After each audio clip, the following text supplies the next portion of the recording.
right, in this little clip, we're going to take a break from the truck for a little while. Nothing major. Just, I bought this equipment a while ago. You can see up here, I just added this valve to my airline shop air. I bought this and some fittings and some press lock fittings, push connect. I want to run a line up, over, up, kind of follow that conduit, if you will, over and down. Disregard that. That's the temporary vacuum hose. I'm gonna run it down to there. I've also got a filter and water removal system here. If I can get it out of the box. It's been sitting here for probably a month. I bought it about a month ago. But anyway, that's gonna sit like right in here, and then we'll run a line down to here. Probably that'll be a temporary line, probably with this quick connect on the end of this, and then a rubber hose down here so I can just disconnect easy enough if I want to unhook this for any reason. So anyway, that's today's project. Up and over and down to the regulator slash water separator filter. It's going to sit there. I do have a water separator on this, or I did have.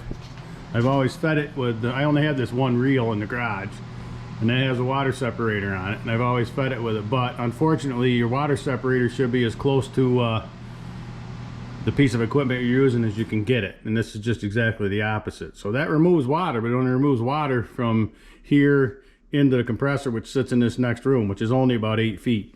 All this hose acts like a giant cooling coil, and the air, water condenses in it, and the next thing you know, you start blowing water in a sandblaster. And when you do that, it just kind of messes everything up. Nothing works good when that happens. So we're going to see if this will alleviate it. Hopefully this it says 3/8 line, but I'm pretty sure it's measured OD. I think that's more like quarter inch ID.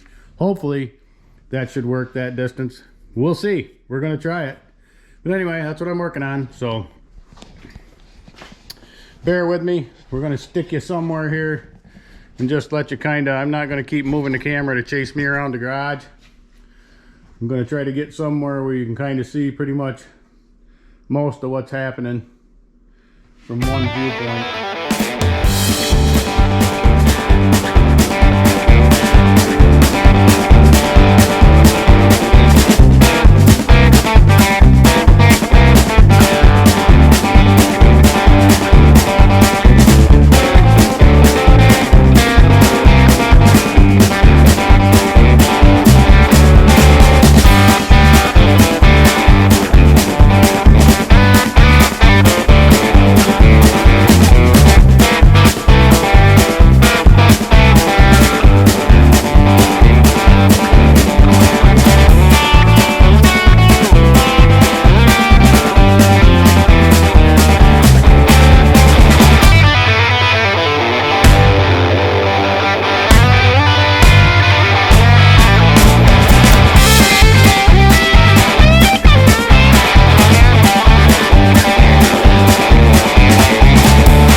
So anyway, there you have it. But anyway, that's that clip, and then I don't know if I'll get back to the doors today. I might, or if I'm just going to do some sandblasting in there. So with that, we'll catch you on the next clip. Okay, moving on to another project here. As soon as I get you guys stuck somewhere we can stay. What I'm going to be doing is putting the weather stripping on this door. So you're going to see some of it you're not going to see as I move around it, but I'm going to try to get as much as I can. This is, we have to glue it on. It runs all the way around the perimeter here. I've got it prepped. This is another first for me. I've never done it. I've done some research, I've done some reading, and apparently it's not that big a deal as long as you follow the directions. And of course, once again, the directions on the adhesive, weather strip adhesive, are it'll kill you, and then after it gets through killing you, it's going to kill you deader, and at some point through that process, it's going to blow your building or garage up, okay? So just so you know. This goes on here one way. And I've got to figure out what that one way is again. It's either that way, which I think is correct, or that way.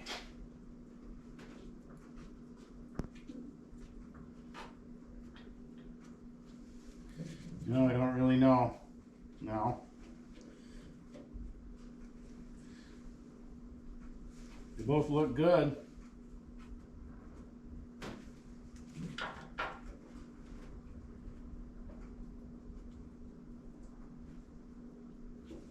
Well, I'm going to have to do a little research. I shouldn't have started you. I'm going to have to do a little looking up and see exactly which way that goes.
forgot about you, but I think we're looking pretty good. So that's gonna do it for that. Hey everybody, welcome back. What I did is yesterday I put the door on the driver's side, and I didn't really prep it or do anything to it. Actually, originally thinking that hanging on the cab it would be easier to get to, easier to work on, instead of laying it on a table or trying to work on it on the floor. So I took the glass out of it, which, trust me, lightens the door by probably 40 pounds, and hung it on here. And today I got the other door out, was going to do the same thing, and I thought, you know what, I'll put it on the table and I'll start on it and see how it goes. And actually, to be honest with you, on the table is the better way. So this has all been cleaned up on the inside and painted, the interior part. Everything I want painted, the interior color is painted. It's cleaned up, it looks pretty good. I coated the inside in here. It looks black because I coated it with the, well, so you can see there it doesn't look black. It's only black where it really hits the rust. I coated it with the entire inside with rust reformer. I've got aerosol rust reformer. I hit some rusty spots on the top with that, but inside what I used was the liquid in the container,